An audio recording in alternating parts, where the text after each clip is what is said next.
Notting Hill es una de las películas más icónicas en su género, la comedia romántica, que experimentó un particular florecer en la década de los 90. Estrenada en 1999, nos muestra la particular historia de amor entre una estrella de cine estadounidense y un humilde vendedor de libros londinense. Dirigida por Roger Michael sobre el guión de Richard Curtis, fue la séptima película más vista a nivel mundial en su año de estreno. Esto se debió, entre otras cosas, a que contaba en su cartel con dos de las caras más conocidas del momento, Julia Roberts y Hugh Grant. A mediados de los 90, Julia Roberts tomaría el relevo a Meg Ryan como la novia de América. Un dato curioso es que su sueldo supuso exclusivamente el 35% del presupuesto de toda la película, $15 millones. De producción británica y filmada íntegramente en Londres, toma su nombre del barrio de Notting Hill, uno de los más visitados y turísticos de la ciudad, conocido por su famoso mercado de Portobelo y sus bonitas casas de colores. Sin elevadas pretensiones, personajes secundarios bien perfilados que alivian el exceso de romanticismo y un presupuesto de $42 millones, logró recaudar más de 360 en todo el mundo. Hugh Grant encarna a William Tucker, un tranquilo y apuesto dueño de una modesta librería de viajes en el carismático barrio de Notting Hill. Según palabras de Will, su esposa lo abandonó recientemente por un hombre muy parecido a Harrison Ford, por lo que está soltero. Comparte una casita de puerta azul con Spike, caótico y extrovertido amigo de la infancia. Un día como otro cualquiera, la estrella de Hollywood Anna Scott, interpretada por Julia Roberts, entra de incógnito a la tienda de Will, donde es atendida por este y su amable humor inglés. Accidentalmente, choca con ella derramando zumo de naranja en la ropa de ambos, y como disculpa, Will la invita a su casa a cambiarse. La amabilidad de Will, que siente un fuerte flechazo al verla sin sus gafas de sol, lleva a Anna a besarlo, tierna e impulsivamente, justo antes de irse. Días más tarde, Anna lo cita en su hotel, y Will acude sin pensárselo dos veces. Este es confundido con un reportero de revista y es llamado a pasar para tener unos minutos de entrevista con la actriz. La conversación se ve interrumpida de manera intermitente por el manager de Anna, mientras ésta explica a Will lo ocupada que está. Para colmo del inglés, cuando se dispone a marchar es obligado a seguir fingiendo mientras entrevista al resto del elenco. Anna lo intercepta antes de abandonar el hotel y Will le propone acompañarlo a la fiesta de cumpleaños de su hermana Honey, esa misma noche. Tras una agradable y divertida noche con los amigos de Will, en que pareciese que la estrella envidie sus vidas ordinarias, Anna y Will saltan el muro de un jardín privado, donde, rodeados de nocturna naturaleza, se besan apasionadamente. Vuelven a verse la noche siguiente, van al cine, a un restaurante, y Anna le ofrece subir a su habitación. Will, cada vez más entusiasmado con esta nueva relación, se da de bruces con la realidad al descubrir que, en el cuarto del hotel, se encuentra el novio de Anna, también actor, que ha llegado sin previo aviso, y del que él no sabía nada. Will se ve obligado a hacerse pasar por alguien del servicio y con pocas palabras y una triste mirada, se despide de Anna. Sus amigos le conciertan distintas citas a lo largo de meses, preocupados por él, pero a Will le resulta imposible dejar de pensar en la actriz. Así, hasta que un día Anna se presenta en su puerta, angustiada, en busca de un sitio en que esconderse. El motivo son unas fotografías de desnudo filtradas a la prensa. Will la escucha, acoge y arropa, y Anna se disculpa por no haber mencionado que tenía pareja en aquel momento. Habladas las cosas, disfrutan del tiempo juntos.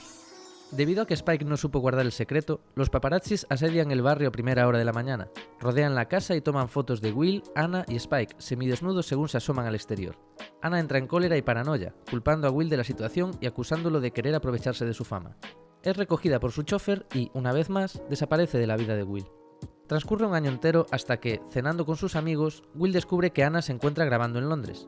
Visita el lugar de rodaje y Anna le pide que espere, pero Will se va antes de que ella termine de trabajar. Al día siguiente, Anna acude a la librería de Will y de la manera más tierna y vulnerable posible le declara lo que siente. Pero Will, temeroso de sufrir más, la rechaza. Acto seguido, Will se reúne con sus amigos, que le hacen ver que claramente no ha tomado la decisión correcta. Rápidamente se suben todos al coche rumbo al hotel de Anna, donde un discreto y amable recepcionista les hace saber que la actriz se encuentra en ese mismo momento dando una conferencia en otro hotel. Will llega justo a tiempo de escuchar al manager de Anna decir a todos que abandonará el país esa misma noche. Entonces, fingiendo ser reportero como anteriormente, logra tomar el último turno de pregunta. Anna, a través de su manager, anuncia in situ que se quedará en Reino Unido de manera indefinida. La prensa se alborota y las sonrisas de ambos nos transportan a un emotivo montaje final, en que vemos a Anna y Will casándose, asistiendo juntos a un evento de alfombra roja, teniendo hijos, un final feliz al más puro estilo de comedia romántica de los 90. Antes de analizar las fuentes utilizadas por los personajes de esta película, primero debemos entender su contexto de realización, así como los arquetipos que maneja. Por una parte tenemos el contexto de producción de la película. Su director Richard Curtis explicó en varias ocasiones que el guión estaba hecho a partir de las ideas que le venían a la cabeza en sus noches en vela. En una entrevista con GQ en 2018, Hugh Grant explicaba que esta estaba basada en la vida real de un amigo de Curtis, que se enamoró de una persona extremadamente famosa a la que Grant no le estaba permitido mencionar. Estas dos personas se conocieron también en una tienda de Londres, en concreto la famosa Harrods, y terminaron teniendo una relación. Todos estos detalles nos revelan que Notting Hill, desde su concepción, era un filme bastante metacinematográfico, lo que quiere decir que los temas tratados eran las problemáticas reales que tenían las estrellas de cine de la época. Una vez visto el contexto de producción, nos vamos al contexto dramático, el cual es exactamente el mismo que el anterior. Esto aporta verosimilitud, realismo y mucha cercanía con los personajes y el reparto. Todas estas características tienen que ver con los personajes y las tropas arquetípicas de las comedias románticas de la época. En los 90 las mujeres en las películas estaban logrando de todo. Tenían trabajos duros y respetables, apartamentos grandes y lujosos y estaban teniendo citas y disfrutando de esta libertad. Aunque aparentemente esto era un avance para las personalidades femeninas en pantalla, estos personajes todavía eran ansiosos y en verdad buscaban una idea del amor verdadero que estaba bastante desactualizado. Sin embargo, en esta época, los personajes femeninos tenían muchas más problemáticas que simplemente andar detrás de un hombre. Otra característica muy importante es que la mayoría de ellas eran escépticas hacia el amor. En cuanto a la documentación utilizada en Notting Hill, destacan 3 elementos que se repiten varias veces a lo largo de la historia. En primer lugar, está la librería de William. En él, Spike y William buscan en varias ocasiones información sobre Anna Scott, tanto en revistas como en periódicos, sobre sus películas y sobre su vida privada. En segundo lugar, está la búsqueda en general de información sobre Anna. También tiene que ver con Will y con Spike, lo que pasa es que esta ocurre después de conocerla en persona. Ellos comienzan a utilizar otro tipo de fuentes, como es Internet, revistas más amarillistas, sobre específicamente detalles de su vida personal. Por último está la revisión de periódicos y revistas. Tanto William como el resto de sus amigos buscan información sobre Anna en periódicos, específicamente en revistas, después de que su relación se hiciera pública. Ahora podemos hacer un análisis más detallado y desarrollado sobre el personaje de Julia Roberts. Protagoniza un papel en el que el personaje es completamente inaccesible para su interés romántico, Hugh Grant. Sin embargo, y a pesar de esto, durante toda la película sí que nos podemos identificar con el personaje de Anna Scott. Esto se convierte en una autorreflexión sobre la propia vida de Julia Roberts y hace que este papel sea mucho más personal y cercano a la actriz. Por su parte, las fuentes personales serían las siguientes. En primer lugar está la entrevista con Anna Scott. William la entrevista para la revista Horse and Hound, en la que supuestamente él es editor. Sin embargo, no tiene ni idea del largometraje y busca en la sala información sobre este. En segundo lugar está la conferencia de prensa con Anna. Aquí William y muchos otros periodistas le hacen preguntas sobre sus futuros proyectos. Esta es una de las escenas finales y es donde ocurre la declaración de amor. La última de las fuentes personales más destacadas es la entrevista en televisión que hace Anna. Aquí ella contesta muchas preguntas sobre sus películas, sin embargo la mayoría de las preguntas que le hacen son sobre su vida personal y privada. A continuación, haremos un repaso de los tipos de comunicadores que existen en la trama. El hecho de que entre Anna y los periodistas esté siempre su representante conlleva una reflexión sobre la falta de libertad de la actriz. Esto ocurre en 2 escenas muy importantes de la película. La primera de ellas es en la ronda de entrevistas en la que William la entrevista para Horse and Hound, donde vemos que entre Anna y todos esos periodistas siempre hay una horda de representantes.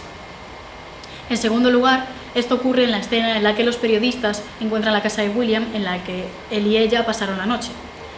Para poder salir de esta, Anna necesita obligatoriamente llamar a su representante, para que su seguridad no se vea comprometida.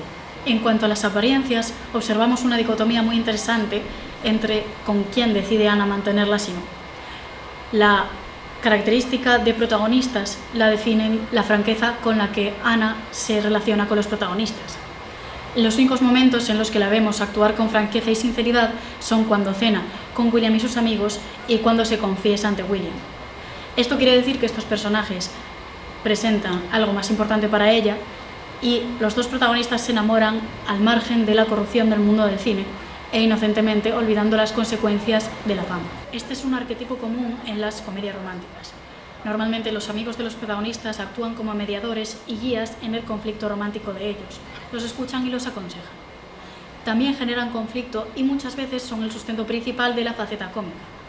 El claro ejemplo de esto es Spike, que aporta malentendidos para que la trama avance, pero también escucha y apoya a William en sus decisiones. Por último están los periodistas vinculados al periodismo sensacionalista y amarillista.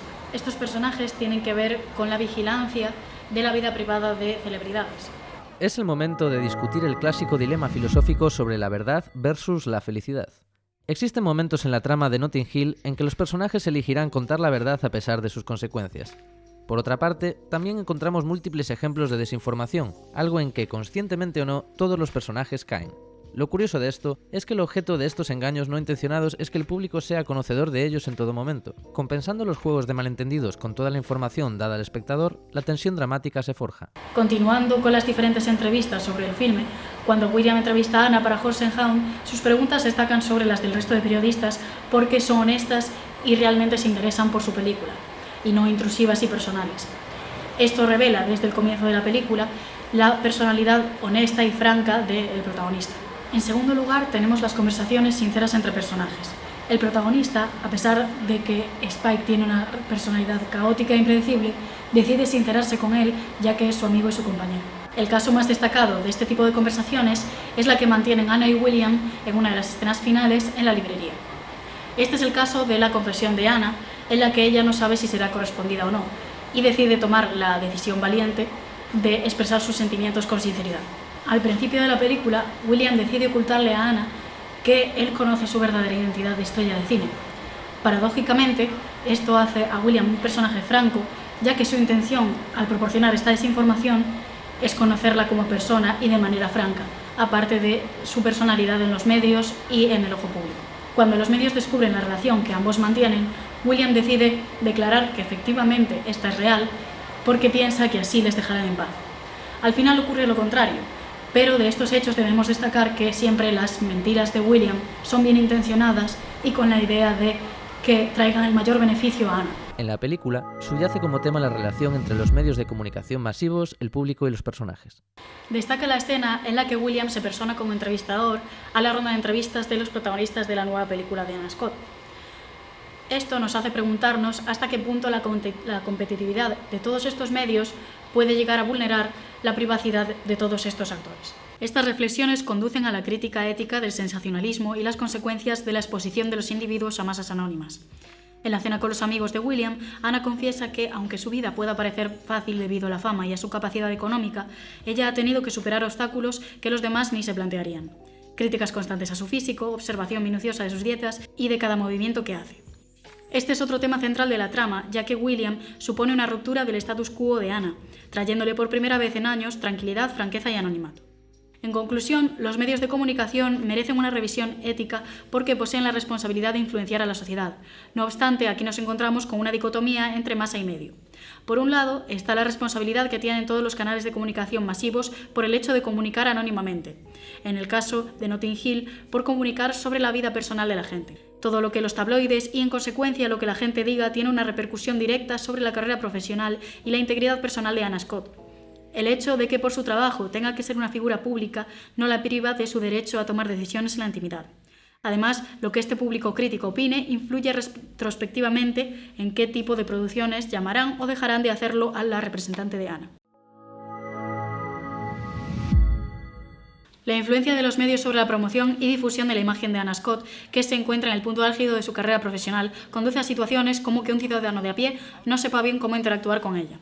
En la escena en que Anna interrumpe la conversación inapropiada de un grupo de hombres en el restaurante, que en base a sus películas la consideran prácticamente un objeto, estos se quedan atónitos, sin palabras, ante la abrumadora sorpresa de ver ante ellos a esa figura mitificada de la pantalla. En la escena en que Anna y Honey, la hermana de Will, se conocen, esta se siente estúpidamente emocionada e ilusionada, incapaz en un primer momento de tratarla con normalidad.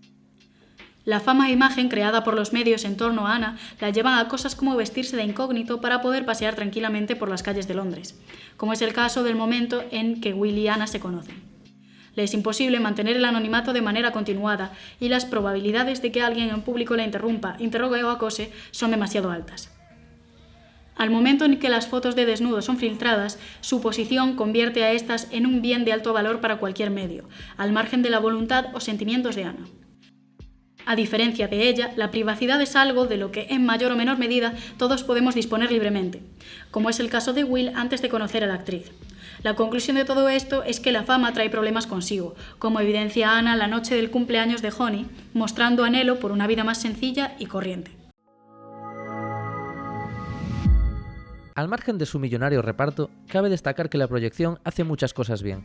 Destacan su guión trabajado, con personajes secundarios pulidos, y las situaciones cómicas bien inducidas, como es el caso del primer momento en que Will se hace pasar por periodista, llevando su mentira hasta el final con todas sus consecuencias.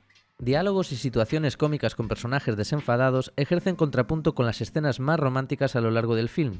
El humor inglés, presente pero no excesivo, conforma uno de los rasgos principales de Will, y parte fundamental de su atractivo a ojos de Anna. En lo técnico, si bien la película cumple su función, destaca en especial la escena de traveling a lo largo del mercado de Portobelo, en que transcurren las 4 estaciones al son del tema Ain't No Sunshine, de Bill Withers. Como bien comentábamos al inicio, estamos ante una película clásica en su género, un producto de entretenimiento bien elaborado y una de las películas románticas más icónicas de su década.